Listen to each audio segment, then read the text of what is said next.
Benjamin Netanyahu's last 2 years in office have been extraordinary, even by the standards of a singular politician.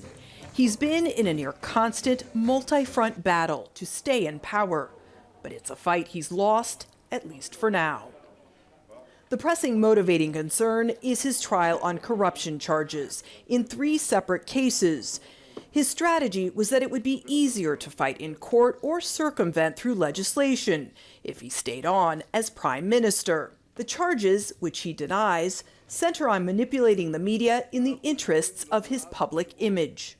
All of Israel's prime ministers, maybe with the exception of Yitzhak Shamir in relatively recent decades, have become convinced that without them, Israel is lost.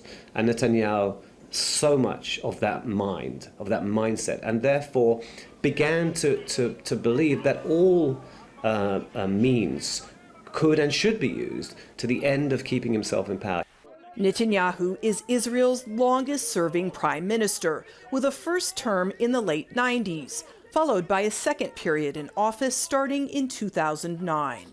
Early talks with the Palestinian leadership were replaced by an ever more open strategy of cementing the occupation, expanding settlements, and pushing off the idea of a two-state solution. His view of the Palestinians has always been a racist view, one that is based on control and domination and crushing the Palestinians, with a long-term commitment to establishing or superimposing Greater Israel on all of historical Palestine. And here's what we got. For Netanyahu, Iran was the main threat, securing America's withdrawal from the Iran nuclear deal a major priority. Former U.S. President Donald Trump delivered, and much more. A U.S. embassy in Jerusalem, recognition of sovereignty over the occupied Golan Heights, and in 2020, U.S. approval of a partial Israeli annexation of the occupied West Bank. In the end, annexation was paused for normalization with Arab Muslim states. This day is a pivot of history. It heralds a new dawn of peace.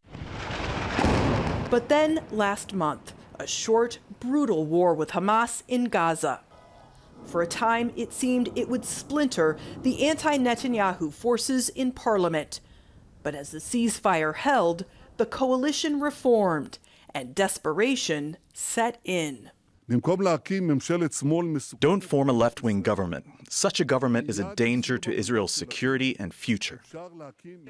These last 2 years have seen Netanyahu dragged into court and, for now, out of power. Still ahead, a fight to stay out of jail.